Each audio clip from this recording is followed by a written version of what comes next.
پڑھیے الصلاۃ والسلام علیک یا رسول اللہ وعلی آلک واصحابک یا حبیب اللہ۔ الصلاۃ والسلام علیک یا نبی اللہ وعلی آلک واصحابک یا نور اللہ۔ درود پاک پڑھنے کے بے شمار فضائل و برکات ہیں۔ نبی پاک علیہ الصلوۃ والسلام کا فرمان ہے جس کا مضمون ہے کہ جو کسی مشکل میں ہو، پریشانی میں ہو، اس کو چاہیے کہ مجھ پر کثرت سے درود پڑھے کہ درود پاک مصیبت اور پریشانی کو لے جاتا ہے۔ اے میرے میٹھے اسلامی بھائیوں، اے میرے پیارے اسلامی بھائیوں، یہ ہے درود پاک۔ درود پاک کی کثرت جو ہے بندے کو کس طرح مصیبت سے نکالتی ہے، کس طرح پریشانی سے نکالتی ہے۔ ایک ہے میری اور آپ کی عقل، ایک ہے میری اور آپ کی کیلکولیشن۔ ہم سمجھتے ہیں جس مشکل میں پھنسا ہوں نکل نہیں سکوں گا، اب میرے آگے ڈیڈ لاک ہے، اب جناب زندگی ختم ہونے کو ہے، قرضہ بہت بڑا ہو گیا، بیماری بہت بڑی آ گئی۔ یاد رکھو یہ میری اور آپ کی عقل کہہ رہی ہے۔ میرے آقا وہ ہیں جن کو رب نے اپنے خزانوں کا مالک بنایا ہے۔ نبی پاک وہ ہیں جو رحمت للعالمین ہیں، وہ اللہ تبارک و تعالیٰ کے ایسے خاص کرم یافتہ ہیں کہ میرے آقا نگاہ فرما دیں، نبی پاک کرم فرما دیں، ان کے ہاتھ اٹھ جائیں دعا کے لیے تو ہماری بگڑی بن سکتی ہے۔ تو ہمیں اپنی زندگی میں مایوسی قریب نہیں آنے دینی چاہیے۔ کثرت سے درود پاک اپنی زندگی کا معمول بنائیں، آپ اپنی آنکھوں سے دیکھیں گے کہ آپ کی مشکلیں کیسے آسان ہوتی ہیں۔ اللہ کریم مجھے بھی اور آپ کو بھی کثرت کے ساتھ درود پاک پڑھنے کی توفیق عطا فرمائے۔ آئیے مل کر محبت کے ساتھ بآواز بلند درود پاک پڑھ لیجئے۔ صلو علی الحبیب صلی اللہ تعالی علی محمد صلی اللہ علیہ وسلم۔ بڑا ہی مبارک اور پیارا مہینہ ذوالحجہ کا مہینہ، اسلامی سال کا یہ آخری مہینہ ہے، اور اس مہینے میں خاص دو ایسے ایونٹ ہوتے ہیں، خاص دو ایسے اسلامی تہوار ہوتے ہیں، ہم کہیں تو غلط نہیں ہوگا کہ پوری دنیا کے مسلمان جس میں انوالو ہو جاتے ہیں۔ ایک تو حج کا مہینہ آ جاتا ہے، حج کے دن آ جاتے ہیں جب عاشقان رسول حج کو جاتے ہیں۔ جاتے تو چند ہی ہیں مگر ساری دنیا کے مسلمانوں کے دل ان کے ساتھ دھڑک رہے ہوتے ہیں، سب کی آنکھیں عرفات کو تک رہی ہوتی ہیں کہ ہمارے بھائی رحمت والے میدان میں موجود ہیں اور ہمیں دعاؤں میں یاد رکھا ہوگا، ہمارے لیے بھی دعائیں ہو رہی ہوں گی۔ اور سبحان اللہ، عرفات کے میدان کی تو کیا بات ہے کہ جو عرفات کے میدان میں احرام کی حالت میں وقوف عرفہ کی نیت سے پہنچ جائے، اللہ اکبر، احادیث میں یہ مضمون ملتا ہے وہ گناہوں سے ایسا پاک ہو جاتا ہے جیسا کہ ابھی ماں کے پیٹ سے پیدا ہوا ہو۔ لیکن اب اللہ کی رحمت سے ہم امید بھی رکھتے ہیں اور دعا بھی کرتے ہیں کہ مولا آئندہ سال ہم سب کو بھی حج کی سعادت عطا فرما۔ کیسا پیارا آخری مہینہ ہے جس کے بارے میں وہ شاعر لکھتے ہیں نا، ذکر تھا آخری مہینے کا، تذکرہ چھڑ گیا مدینے کا، حاجیوں مصطفیٰ سے کہہ دینا، غم کے مارے سلام کہتے ہیں۔ اسلامک کیلنڈر کی ایک اور خاص بات بتاؤں، ذوالحجہ آخری مہینہ، محرم پہلا مہینہ، اس سال کے آخری مہینہ بھی قربانی کا درس دیتا ہے، پہلا مہینہ بھی قربانی کا درس دیتا ہے۔ اس سے پتہ چلتا ہے کہ اسلام میں قربانی کی کتنی بڑی اہمیت ہے۔ ہم اپنے اللہ کی راہ میں جانور قربان کرتے ہیں، امام حسین نے تو اپنی جانیں قربان کر دی نا۔ تو قربانی چاہے وہ وقت کی ہو، مال کی ہو، جان کی ہو، یہ اللہ کی بارگاہ میں بڑی مقبول ہے۔ اللہ مجھے اور آپ کو اس کے دین کی خاطر قربانیاں دینے والا بنا ہے۔ اب یہ جو بقرہ عید کی قربانی ہے، سبحان اللہ، یہ کتنی بڑی نیکی ہے، یہ کتنے بڑے اجر کا کام ہے۔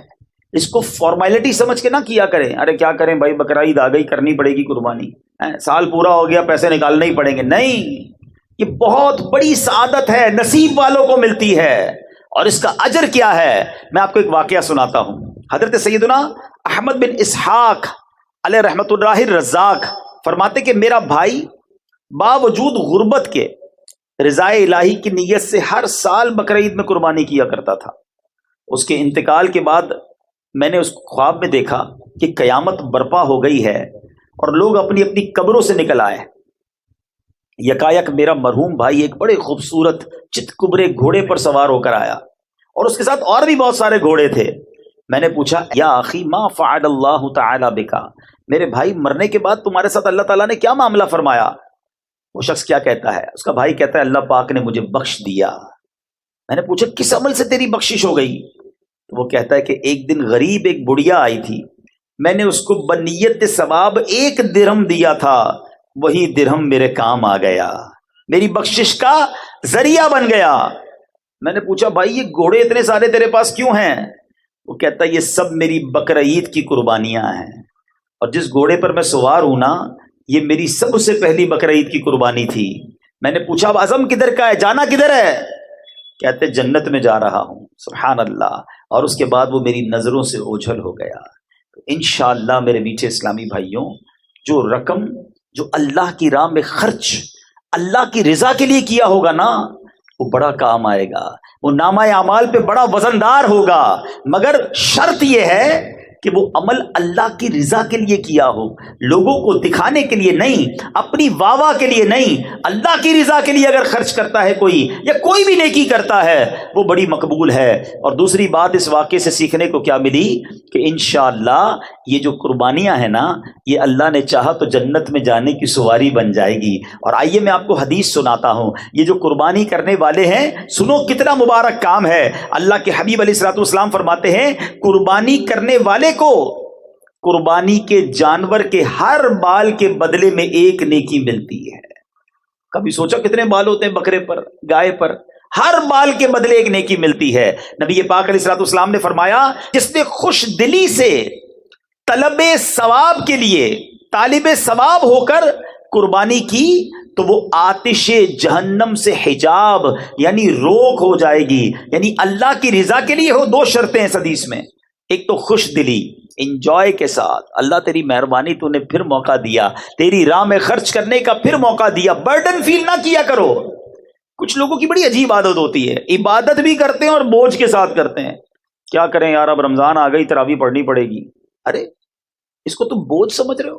یار سال گزر گیا اب زکوٰۃ دینی پڑے گی۔ ایک جگہ میں بیٹھا تھا، پتہ عجیب سی بات کی، کہتے ابھی بھائی کاروباری لوگوں کا سب سے بڑا خرچہ، جن کے پاس پیسہ زیادہ ہے نا ان کا سب سے بڑا خرچہ ہی زکوٰۃ ہے۔ میں نے کہا یار اللہ کے بندو زکوٰۃ تو خوش دلی سے دو، اس کو برڈن کیوں سمجھ رہے ہیں؟ اللہ کی رحمت ہے کہ اللہ نے تمہیں دینے والا بنایا، مانگنے والا نہیں بنایا۔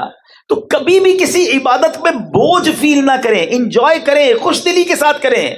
اگر اللہ نے اس قابل کیا ہے کہ آپ قربانی کر رہے ہیں تو سبحان اللہ قربانی بھی کریں اور ساتھ سجدہ شکر بھی ادا کریں کہ اللہ تو نے مجھے اور میرے گھر والوں کو اس قابل کیا۔ ارے حضرت ابراہیم کو تو حضرت اسماعیل کے ذبح کرنے کا حکم ہوا تھا، اگر یہی حکم ہمیں دے دیا جاتا کہ سب اپنے بچے ذبح کرو، کیا حال ہوتا؟ ادھر قربانی دینے کی نیت نہیں ہوتی، یہ والی قربانی کون دیتا؟ ہم پر تو آسانی کر دی گئی نا کہ جانور قربان کروایا جا رہا ہے۔ اچھا جانور بھی قربان کرو، گوشت بھی خود ہی کھا جاؤ، یہ بھی نہیں کا سارا بانٹ دو۔ سوچو رحمت دیکھو اللہ کی، آسانیاں ہیں ہمارے لیے، مگر اس کو بھی لوگ بوجھ سمجھ رہے ہوتے ہیں۔ ٹھیک ہے گوشت میں تقسیم کاری ہونی چاہیے، رشتہ داروں کو بھی دیں، غریبوں کو بھی دیں، لیکن ایسا نہیں ہے کہ آپ کچھ بھی نہیں کھا سکتے اس میں سے۔ تو بہرحال میرے میٹھے اسلامی بھائیوں یہ حدیث یاد رکھنی ہے، اور قربانی کرے گی کیا؟ آتش جہنم کے سامنے روک بن جائے گی، حجاب بن جائے گی۔ اللہ نے چاہا جہنم سے قربانی بچائے گی۔ ایک اور حدیث پاک سنیے، پیارے آقا علیہ الصلوۃ والسلام فرماتے اے فاطمہ، اپنی صاحبزادی سے کہا اے فاطمہ اپنی قربانی کے پاس موجود رہو، کیونکہ اس کے خون کا پہلا قطرہ گرے گا تو تمہارے سارے گناہ معاف کر دیے جائیں گے۔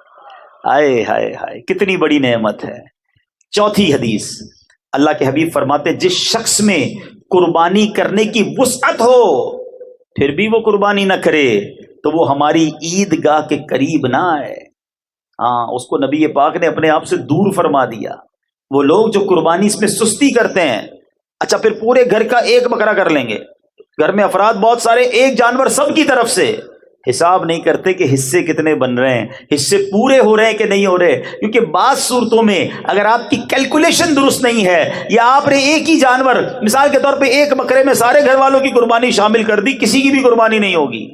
آپ کو یہ باقاعدہ سیکھنا ہوگا کہ کس طرح حصوں کی تقسیم ہوگی، یہ ایک واجب کام ہے۔ اس کے احکام بھی تو جانیے نا، یہ تو کسی ایکسپرٹ سے پوچھتے ذرا بتاؤ بھائی دانت کیسے دیکھنے ہیں، جانور کون سا لینا چاہیے، مگر اس کی قربانی کرتے وقت نیت کیسے ہوگی، اس کی اجازت کیسے ہوگی، جانور کی عمر کتنی ہونی چاہیے، یہ کون معلوم کرتا ہے؟ تو خدارا یہ واجب کام پراپر طریقے سے شریعت کے تقاضوں کے مطابق کریں، خوش دلی کے ساتھ کریں، سعادت سمجھ کر کریں، اللہ نے چاہا یہ آپ کے لیے بہت زبردست نیکی ہو جائے گی۔ سنو میرے آقا علیہ الصلوۃ والسلام کیا فرماتے ہیں۔ آقا فرماتے ہیں انسان بقرعید کے دن کوئی ایسی نیکی نہیں کرتا جو اللہ عز و جل کو خون بہانے سے زیادہ پیاری ہو۔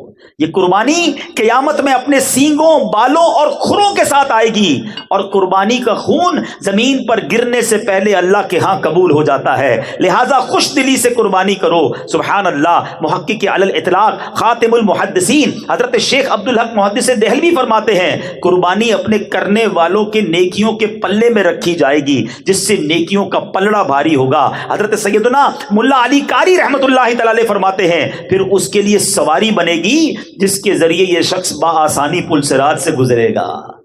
ارے یہ پل صراط پر سواری کا کام دے گی، یہ نامہ اعمال پہ وزن کا کام دے گی۔ فرمایا اور اس جانور کا ہر عضو، پارٹ آف دا باڈی، قربانی کرنے والے کے ہر عضو کے لیے جہنم سے فدیہ ہوگا۔ قربانی کی آنکھ کے بدلے ہماری آنکھ جہنم سے بچے گی، قربانی کے پیر کے بدلے ہمارا پیر جہنم سے انشاءاللہ بچے گا۔ تو سوچو یہ جانور تو مجھے جہنم سے بچانے والا ہے، یہ پل صراط سے پار کرانے والا ہے۔ اب یہاں ایک اور بڑی پیاری بات، بڑی گہری بات ہے، توجہ چاہوں گا۔ آقا نے کیا فرمایا صلی اللہ تعالی علیہ وسلم، جس کا مضمون ہے کہ قربانی جو ہے وہ، میرے آقا نے فرمایا کہ اس دن، قربانی والے دن، خون بہانے سے زیادہ کوئی افضل کام نہیں ہے۔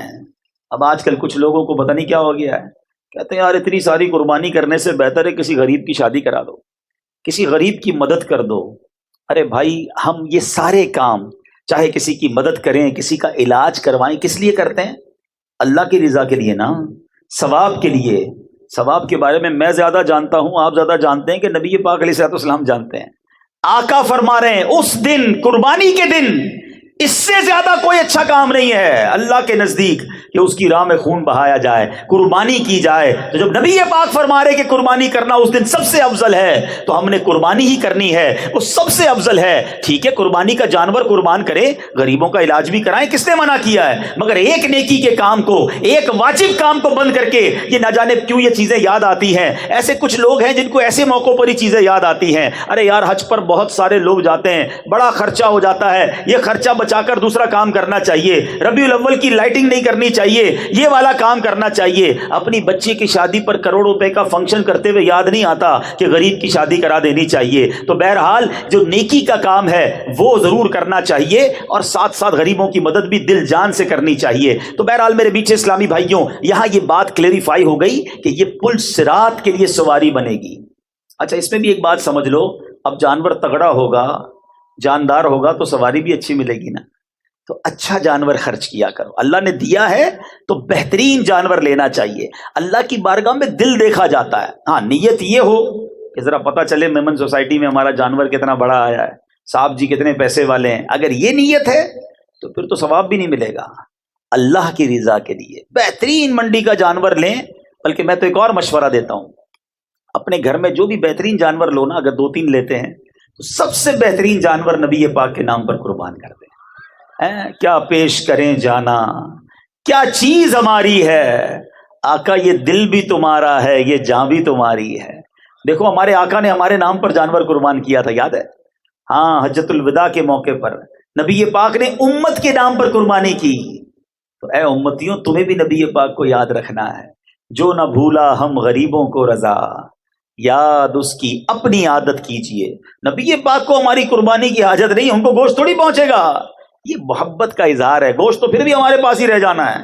تو بہرحال قربانی کریں، خوش دلی کے ساتھ کریں، اچھی نیتوں کے ساتھ کریں، قربانی کا جانور بہترین لیں، اس لیے کہ یہاں اللہ کی بارگاہ میں دل دیکھا جاتا ہے کہ بندے کو مال سے محبت ہے یا اللہ کی رضا سے محبت ہے. جتنا قیمتی جانور ہوگا نا اتنا مشکل سے دل سے نکلے گا، اور جب آپ کے دل سے کوئی کام مشکل ہوتا ہے اس کا اجر بھی زیادہ ہوتا ہے. اور پھر اس کو بانٹیں غریبوں میں، تقسیم کریں رشتہ داروں میں، انشاءاللہ اس کا خوب ثواب کمائیں. تو قربانی جس کو اللہ نے نوازا ہے بہترین جانور کریں، اور پھر سبحان اللہ نبی پاک علیہ الصلوۃ والسلام کے نام کریں تو کیا بات ہے. اچھا، قربانی کے دنوں میں جو قربانی کرنے کا ارادہ رکھتا ہے اس کے بارے میں یہ ہے کہ ناخن، بال اور مردال خال وغیرہ نہ کٹوائے، کیونکہ یہ حاجیوں سے مشابہت ہو جاتی ہے. حاجی بھی احرام پہن کے یہ سب چیزیں نہیں کرتے، تو حجامت وغیرہ نہ کروائے تو انشاءاللہ اس کی برکتیں ملیں گی.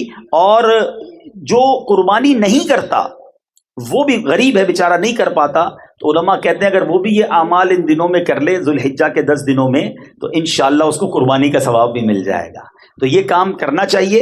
اور سبحان اللہ، بلکہ مفتی صاحب فرماتے ہیں کہ جو قربانی نہ کر سکے عشرے میں، یعنی ذوالحجہ کے ابتدائی 10 ایام میں حجامت نہ کرائے، بقرعید کے دن یا بعد نماز عید حجامت کرائے، تو انشاءاللہ قربانی کا ثواب کمائے گا.